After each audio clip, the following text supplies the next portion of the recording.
Welcome to Melisandre, the Red Priestess, a Game of Thrones story. Written by Brian M. Brumbaugh, read by Gwyneth Paltrow. Please like and subscribe to help support me, and comment on who you would like a story about. Let's begin. Chapter 1, Lot 7, Essos, the slave markets of Les, 258 AC. The scent of spice hung heavy in the air, cloves and cardamom, masking the stink of sweat, shit, and despair. Bells clanged in the distance, sharp as laughter. Somewhere a boy screamed. Somewhere else a man placed a bid. Melony stood in a line of 7, naked, shivering, silent.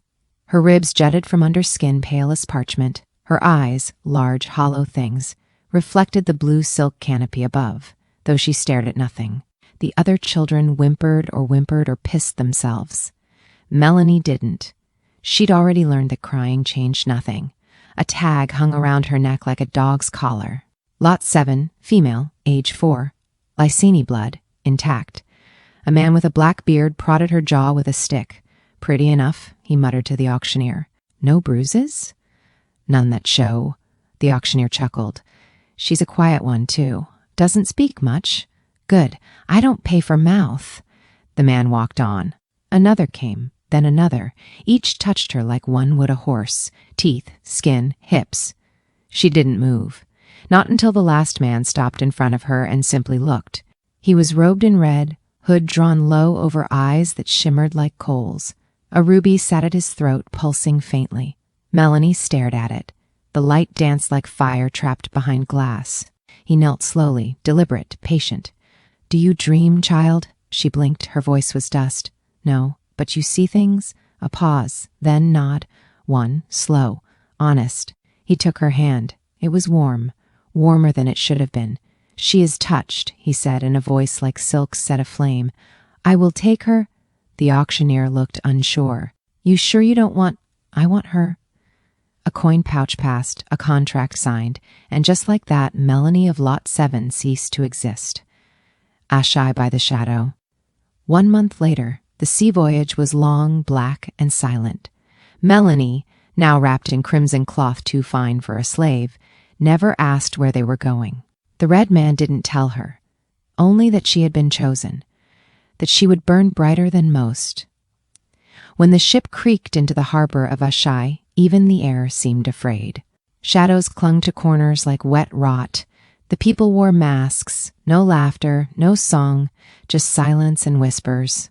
They passed through gates taller than castles, carved with screaming faces. Her bare feet touched ground that was too hot and too cold all at once. The sky was always dusk here, never fully night, never fully day. The red man led her to a temple of fire that never died. Inside, candles burned in bowls of oil, lining every wall, flickering like hundreds of watchful eyes. At the center of the room, a fire blazed, not orange but white. He placed her before it. Look, he said. She did, and screamed. The vision. She saw a throne of swords burning, a man with a stag's crown screaming, a woman red-haired, arms outstretched, birthing a shadow. Then the fire went black. When she awoke, her hands were blistered. The priest stood over her, murmuring a prayer. She lives, he said, sounding surprised. Others came. They whispered, measured her, brought bowls of bitter wine and torn flesh. She ate without question, slept little. Dreams had returned, none kind. On the third night, a masked woman came and knelt beside her. You burned and did not break, she whispered. We name you Melisandre. Melony was gone. The fire had taken her, and the flame had given her something far crueler. Purpose. Chapter 2, The Temple of Shadows. Asshai by the shadow, 260 AC. Theme, the fire within.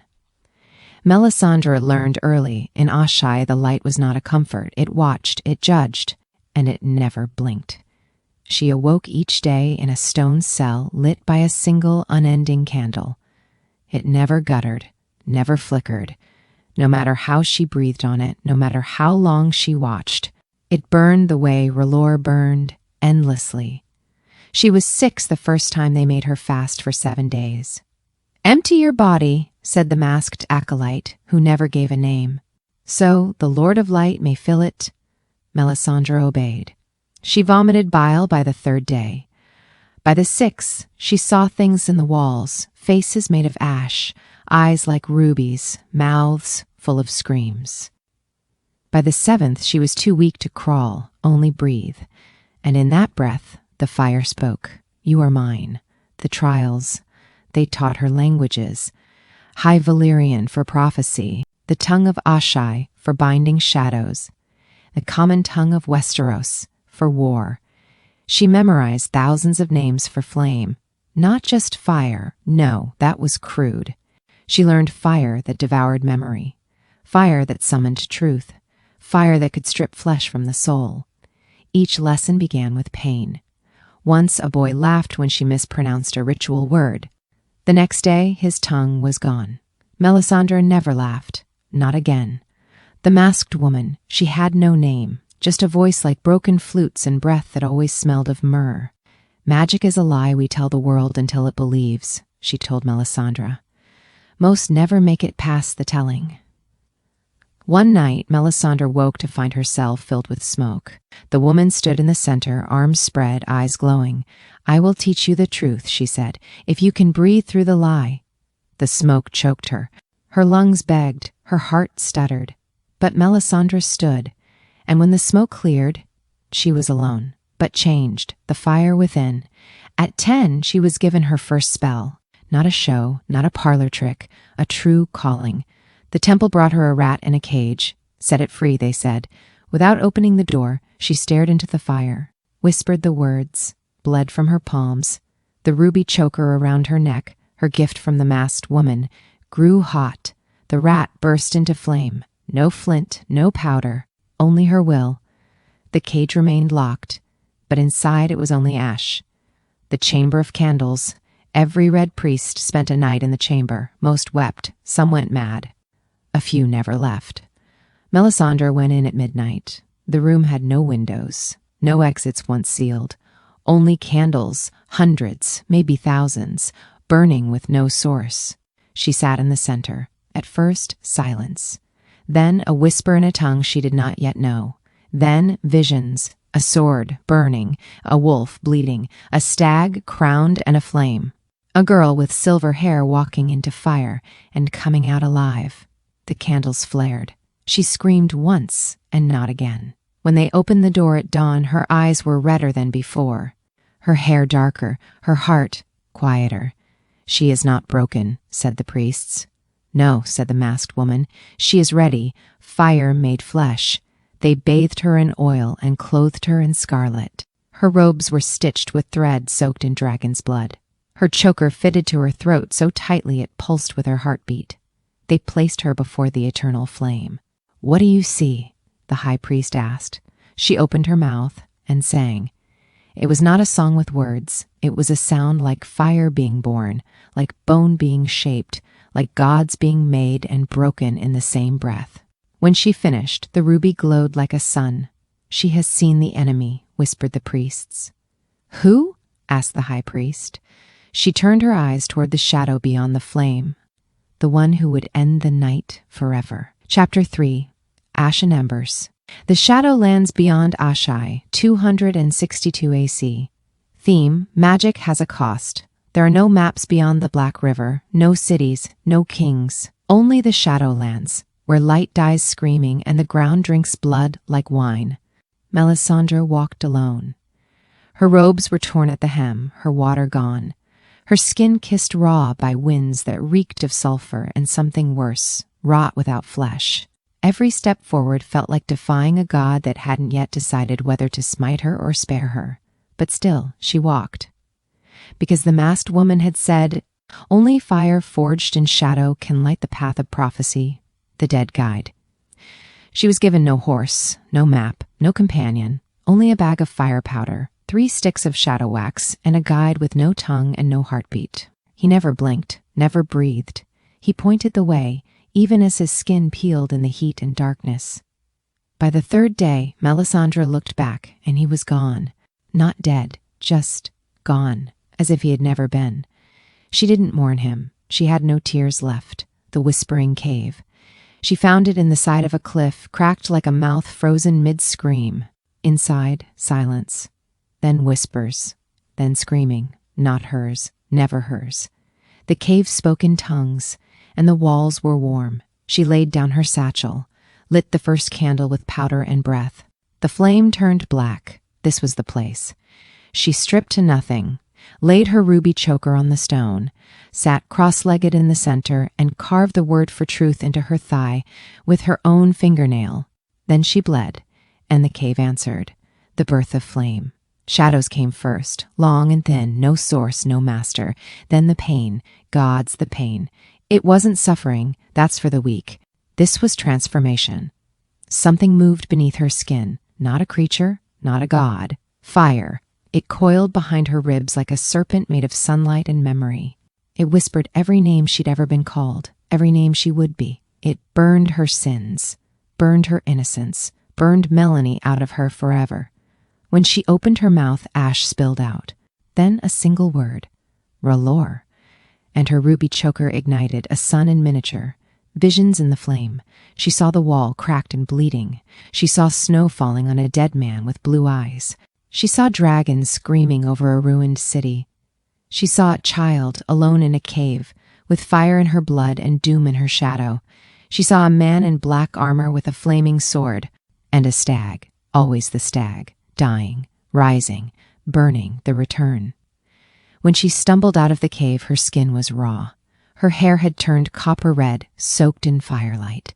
Her eyes now burned, not figuratively. They glowed faintly in the dusk. She did not age again. Not truly. She walked back to Asshai barefoot, with her choker glowing like a wound. No one stopped her. They bowed. The masked woman's final lesson. When she returned to the temple, the masked woman waited. You are ready. For what? To lie? Melisandre tilted her head. I don't understand. You will. The woman removed her mask for the first time. Her face was burned, completely, skin like melted wax. No one survives the fire unchanged, she whispered. Melisandre didn't flinch. She reached up and fastened the ruby choker around her neck once more. I am not someone, she said. I am something. Chapter 4. The Painted Cities. Volantis, Myr, Lies. 263 to 268 AC. Themes: seduction and influence. She left Asshai veiled in red silk and myth. The docks whispered of a fire witch, pale as death and hot as summer, whose voice could bend steel and whose eyes saw truth. No ship would take her for coin, but one captain, struck dumb by her gaze, dropped to one knee and offered passage for free. She didn't thank him. She simply stepped aboard and said, Set sail for Volantis. The world must remember its god. Volantis, the old fire. The city of black walls and tiger cloaks welcomed her as it welcomed most strangers, with suspicion and too many knives. But Volantis was also the oldest home of R'hllor's faith outside Asshai. Its red temple, the great fire, towered above markets and brothels alike. Melisandre walked into its flame-lit courtyard barefoot, hair unbound, her ruby glowing like a second sun. The high priest scoffed, called her child, pretender, witch. So she asked to speak.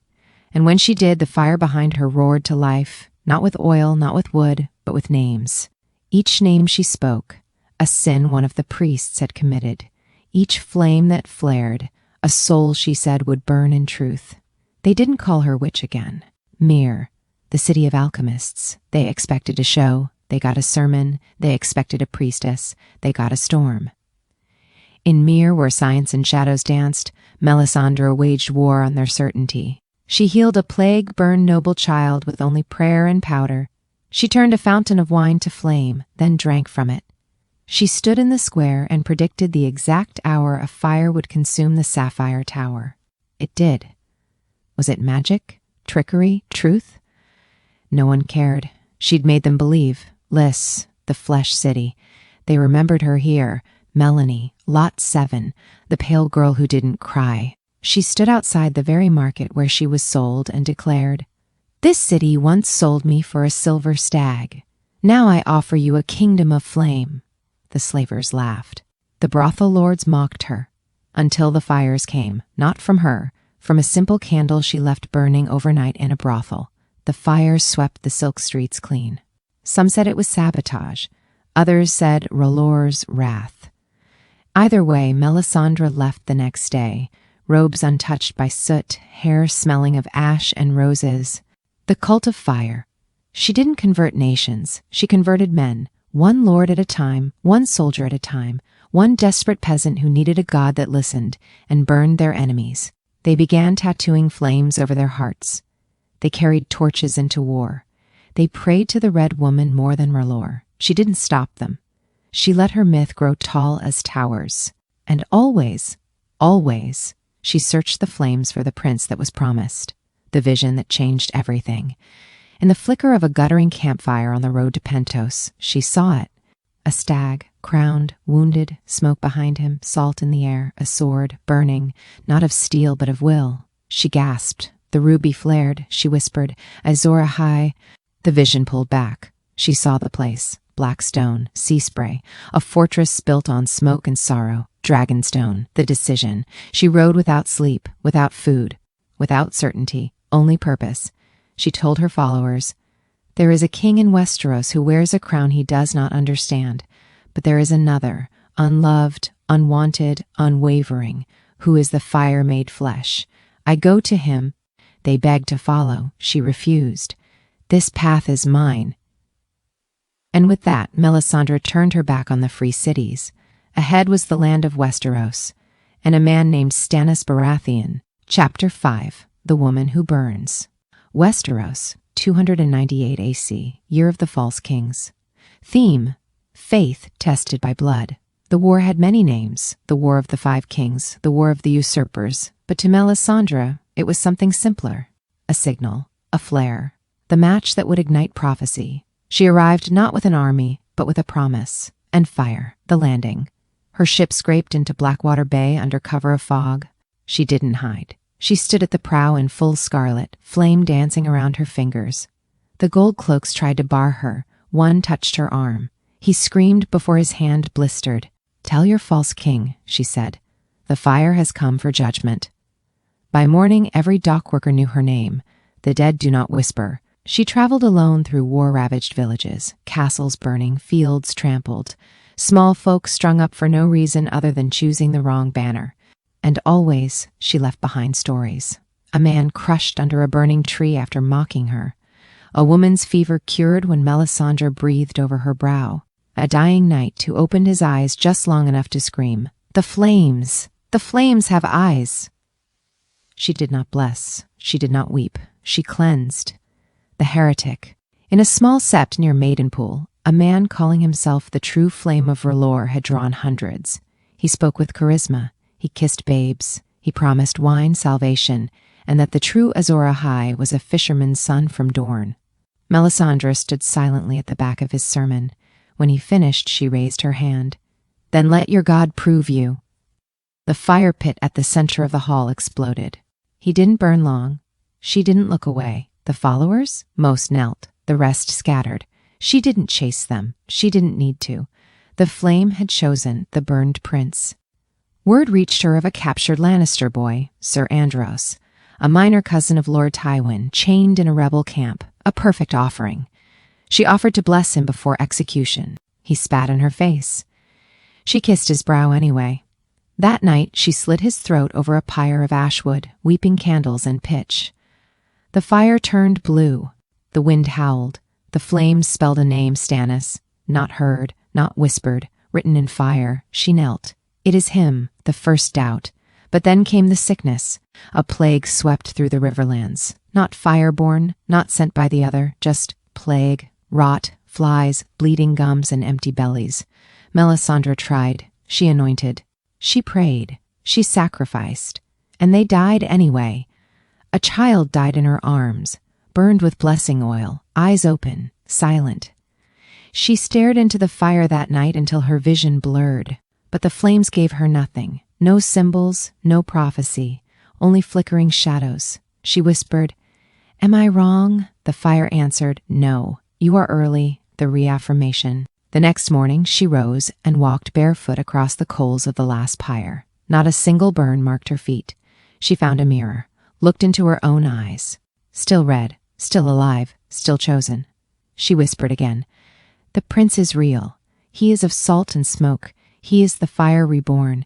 Then she turned north, to the narrow sea, to Dragonstone, to Stannis Baratheon. Chapter 6, The Game of Fire. Dragonstone, late 298 AC. Theme, lies, and masks. Dragonstone rose from the sea like a black claw, sharp, jagged, and ready to bleed the sky. Melisandre stepped ashore at dawn. The mist clung to her robes. The cold wind tore at her hair. She didn't flinch. She never did. The court of cinders.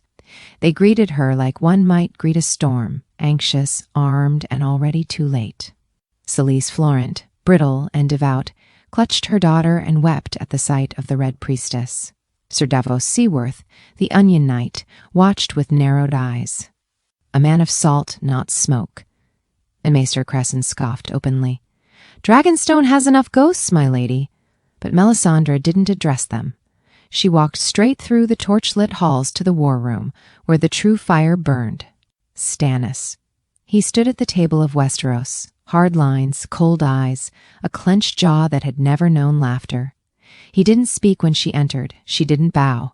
"You are the fire in the dark," she said simply. "You are the sword that was broken. You are Azor Ahai reborn." He blinked. Once. "I am the rightful king of Westeros." Melisandre smiled. "Those are not the same thing, but they will be. The test." Maester Cresson demanded a demonstration. "Let the flames speak," he mocked. "If they know how." So she lit a brazier in the courtyard and poured wine into it. Then blood, then whispered. The flames leapt 30 feet. Shapes flickered. A crown, a stag, a sword of fire. Cresson screamed. Fell to his knees. "I see nothing." He gasped, tears on his wrinkled cheeks. "You lack faith," she said softly, "and faith is the eye through which the fire sees." The first fracture. Stannis permitted her stay, but not her authority. He allowed her to speak, preach, burn a few wooden idols, but he would not kneel, he would not pray. He listened. That was all. And to Melisandre, it was enough, because Selyse knelt. Selyse began the prayers. Selyse lit the night fires in the courtyard and whispered to her husband in the dark, "She is the path. The fire will make you great, Davos." He confronted her at dawn. "I know your kind. You sell fire and call it truth." "I sell nothing," she replied. "Truth is not for sale." He looked at the ruby on her throat. "Then why does it glow?" She stepped forward, close enough that he felt the heat off her skin. "The same reason your king's sword will one day burn." "Because the Lord has chosen," Davos spat. "You're a liar." "No," she said, eyes gleaming. "I'm a believer." The vision in the chamber. Alone in her quarters, surrounded by candles, Melisandre stared into flame. She saw it again. A crown melting, a throne broken, a child born beneath shadow, a man with a flaming sword standing in snow, and the word whispered by the fire itself, "Stannis." She wept. Not for joy, not for sorrow, but for the weight of it. The mask slips. The next night Stannis summoned her. "I had a dream," he said. "A woman in red, a sword in flame." She didn't smile. Dreams were dangerous. They weren't hers to control. But she bowed her head. "The fire speaks to you." He said nothing. She added, "Let me show you what waits in the flames." He raised his eyes. "Show me." Chapter 7, Smoke and Mirrors. Dragonstone, 299 AC. Theme, faith forged in flame. The truth about prophecy, it doesn't need to be real. It just needs to burn. The sword of the savior. The war council bickered over banners, over maps, over boats. Melisandre said nothing until she stepped forward and laid a naked, rusted sword across the painted table. Let the king prove himself. Stannis looked at her, then at the sword. "You want me to pull it from fire?" She nodded. "If you are Azor Ahai, the flames will not burn you. The sword will awaken." Davos muttered something foul under his breath. Selyse gasped, breathless with awe. And Stannis walked into the courtyard, the trial by flame. A pyre had been built, dry wood, pitch, a cradle of fire waiting to rise. Melisandre plunged the blade into the center. It vanished in sparks. "Now," she said, voice low, Reach into the fire. Stannis did not flinch. He stepped into the smoke. His hand reached down, until he gripped the hilt and pulled. The flames parted like curtains. When he turned to the watching crowd, the sword in his hand glowed faintly. The fire played along the blade like a whisper of light. It wasn't hot. It wasn't holy. But it looked like a miracle. That was enough. "Behold," Melisandre proclaimed, "Lightbringer, the red sword of heroes." They knelt. The deception, the truth, it was a lie. The sword had been treated with fire powder, soaked in a solution of orange salts and oil that shimmered in light. The heat had singed Stannis's glove, barely, no magic, no blessing, no pain. But the people didn't know that, and Melisandre did not correct them, because now they believed. "Belief is the first flame," she whispered in her chambers, fingers brushing her ruby choker. "All other fires come after the turning of Selyse." Selyse shaved her head, painted flames on her breasts, took to kneeling in prayer beside Melisandre each night. She wept with joy, called Melisandre a mother of fire. When Melisandre asked her for ashwood and a stag carved in weirwood, Selyse had them delivered by dusk. She is ready, Melisandre thought. Soon he will be the Dowd of Davos. He confronted Stannis after the ceremony. "That sword is a trick. I've seen fire, my lord. That wasn't it." Stannis looked into the flames of the hearth, and if it was, Davos hesitated. Then God's help us all, the flames shift. That night, Melisandre stared into her brazier until her nose bled. She saw ships sinking in black water, a crown tumbling into the sea, a leech full of blood bursting on the fire, and a shadow crawling across a king's bed. She gasped, clutched her throat. The ruby burned hot. It took a full hour for the glow to dim. The message sent. Melisandre wrote a single letter and sealed it with fire wax. It went east to a temple in Volantis. 4 words. He has the sword. No signature, no name, just the fire, doing what it always had. Spreading. Chapter 8. The Sword of Fire. Dragonstone, 299 AC. Theme, power claimed. War drums echoed across Blackwater Bay. Ships gathered like crows. The crown in King's Landing teetered on wine and lies. And in the hall of Dragonstone, Melisandre whispered flame into steel. The making of Lightbringer. The sword was a fraud, a show, a lie wrapped in fire and reverence. But it worked.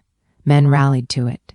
They kissed its edge, wept before it, called it proof that R'hllor had chosen Stannis Baratheon. Melisandre kept the blade oiled and blessed it with powders each morning. No one questioned it, except the king. "It feels cold," Stannis said one night, gripping the hilt. "Dead," Melisandre met his eyes. "Then feed it, the burning of the 7. She convinced Selyse first. Easy. Her faith burned hotter than sense. Stannis took more effort. He called it heresy, madness, desecration. She called it warfare. Your enemies pray to 7 gods. And look what they gave Robert, whoring, drinking, and death by pig. That silenced him. The statues of the 7 were dragged into the courtyard. The mother, the father, the warrior, all set upon a pyre. At sunset, Melisandre lit the flame herself. No torch, no oil, she whispered, and the ruby at her throat flashed crimson. The pyre exploded. "The false gods burn," she declared. "Only the fire remains, the night fire recruits." They came in trickles at first, then waves. Knights, hedgelords, common men, all pledging their swords not just to Stannis, but to the fire. They carried torches as banners, painted their blades red. Melisandre began nightly ceremonies, chants around the flame, fire readings, blood offerings in silence. One man cut his palm and said, "I give what I have." She kissed the wound and whispered, "Then R'hllor will return it 1,000-fold. He died in battle 3 days later." No one cared. He died as a flame, they said. There is no higher end. The tensions in the court. Davos grew quieter, watchful. He said little, but his glares sharpened. Selyse grew louder. She wanted more sacrifices, more fire, more glory. Stannis remained rigid. Faith had not cracked him. Yet. But at night, he lingered by the flames. He stared at the ruby in Melisandre's throat. And he listened, the cracks in the vision. Melisandre stared into the brazier night after night, desperate for clarity. But the images grew, fractured. A crown of fire turning to ash, a stag drowning in salt, a shadow not shaped like Stannis but like another. No, she whispered. It must be him. The ruby pulsed like a heartbeat. The child. She found Shireen in the library one night. The girl was reading by candlelight, her gray-scaled cheek catching the flame. "Do you believe in R'hllor?" Melisandre asked softly. Shireen looked up. "I don't think he believes in me." Melisandre knelt beside her. "You are fire, even if the world only sees stone." The girl smiled. Just once. The march to Storm's End. The army was ready. The sails were red. The torches lined the hulls like the eyes of demons. As they boarded, Melisandre stood at the docks, arms raised, chanting in High Valyrian. The winds shifted, and even the sea seemed to burn. Chapter 9, The Shadow Reborn. Dragonstone, late 299 AC. Theme, sacrifice and sin. The Iron Throne was empty. Robert Baratheon was dead, gored by a boar, drunk and alone in the Kingswood. The news arrived on black wings. A hunting accident, they said. A tragedy, they lied. A gift, Melisandre whispered, the king that was promised. Stannis sat alone for an hour after the Raven. Then he stood before his council, such as it was, and said 4 words. "The crown is mine." Selyse fell to her knees. Davos gritted his teeth. Melisandre simply nodded. "It begins. The fire that judged. They burned the boar. Not the boar, of course, but one like it." Melisandre carved runes into its hide, painted it with pig's blood and prayer, then lit it ablaze at sunset. "Thus falls the false king," she said, "as flames devoured snout and tusk, and thus rises the sword of fire." Stannis didn't speak, but he watched. The tension with Davos. Davos cornered her in the hall. "You speak prophecy like it's politics," she looked him in the eye, "and you speak loyalty like it's enough?" He frowned. "You mean to make him king with smoke and lies?" "No," she said, voice calm, "with shadow and fire." He didn't understand. Not yet. The ritual begins. She led Stannis into the depths of Dragonstone, into the old tunnels built by Valyrians, carved with dragons and demons and things older than Westeros. The room was dark, the air thick. Only one candle burned, black wax, red flame. "You must give of yourself," she told him. "Not blood, not breath, something deeper." Stannis hesitated. "I am no sorcerer." "No," she agreed. "You are the sword. I am the fire. Together, we are war, the seduction of purpose." They didn't lie together as lovers. There was no tenderness, no passion. There was only ritual. She disrobed without shame. He stood in silence, jaw clenched. She placed his hand over her heart. "Let the fire pass through you." Then she straddled him, and the ruby at her throat flared like sunrise. The birth of the shadow. She gasped, not from pain, but from surrender. Not the surrender of body, of self. A black mist poured from her womb, thick and oily, slithering across the stone like smoke with weight. It curled, twisted, gathered shape, a man's shape, broad of shoulder, long of limb, silent, and then a face, Stannis Baratheon's face, etched in shadow, unmoving, unnatural, but unmistakable. Davos Seaworth sat frozen at the mouth of the cave, salt and fear clinging to his throat. His lips parted. No sound came. The thing turned to him, slowly. Its eyes, Stannis' eyes, met his. Not hate, not mercy, just command. Then it vanished, slid through a narrow crack in the stone and was gone, like it had never been. Melisandre exhaled slowly, sweat steaming from her skin in the damp air. She did not look at Davos. She did not need to. He had seen enough, and still, he had no idea what he had really witnessed. The toll. She collapsed. Blood from her nose, sweat like oil. Her skin steamed with unnatural heat. Stannis watched, silent, pale. What was that?" "A shadow," she breathed. "Born of your fire. It waits for the moment." His face was unreadable. "You carry death." "No," she said, rising shakily. "I carry justice. The prophecy narrows." That night, Melisandre read the flames again. She saw Renly, crowned, laughing, unworthy, sitting the throne that was not his. She pressed her hand to her stomach. "Soon," she said, soon. But her vision blurred. A girl with silver hair riding fire, a boy with snow in his name, a blade that burned too brightly to see. She whispered a prayer, not for clarity, for control. Chapter 10, The King of Salt and Smoke. Stormlands, early 300 AC. Theme, destiny fulfilled. Renly Baratheon rode through camp like a golden god, laughing, armored in green, antlers shining in the torchlight. His soldiers roared for him, his banners stretched from horizon to horizon.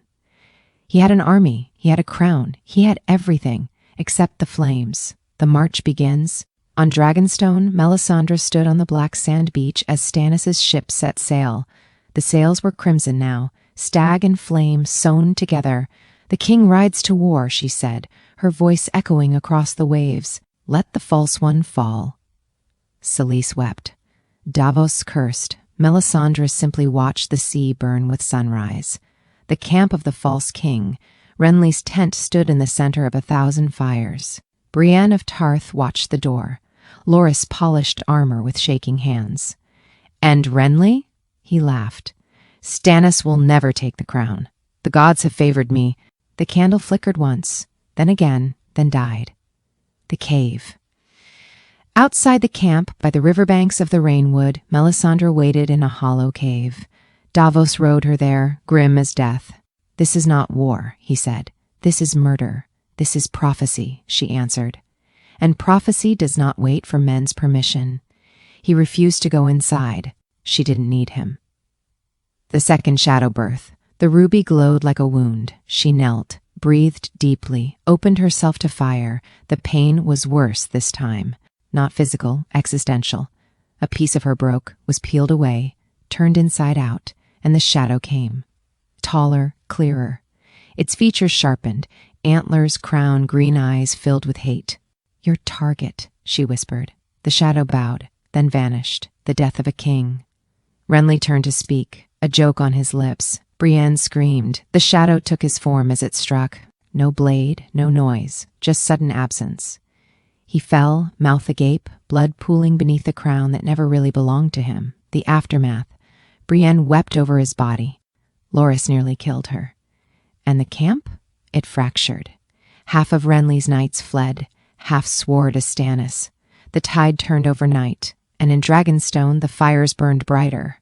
The crown of smoke and salt. Stannis knelt before the fire with Melisandre at his side. She lit the room with flame, with voice, with certainty. "You were born amidst salt and smoke. You wield the red sword of heroes. You are the king come again." He said nothing. She reached up, touched the ruby to his chest. It flared. He did not flinch. "You are Azor Ahai reborn." He nodded once, and the war truly began. The final vision. That night, alone, Melisandre stared into the fire. She expected to see victory. She saw snow. She saw dragons. She saw a blade not in Stannis' hand, but in the hand of a boy with black hair and a bastard's name. She closed her eyes, whispered, "Not yet. He is the sword. But you are still the fire." Epilogue, years beyond count. They say the Red Woman never slept. They say she burned without heat, walked without sound, whispered to fire, and fire whispered back. They say she never aged. But they are wrong. She did age. She just remembered who she was before the fire took her, and never forgave the gods for letting her live. The end of Melisandre, the Red Priestess, a Game of Thrones story. Thank you for listening and watching. Please like, share, and comment. And as always, please subscribe if you would like more stories.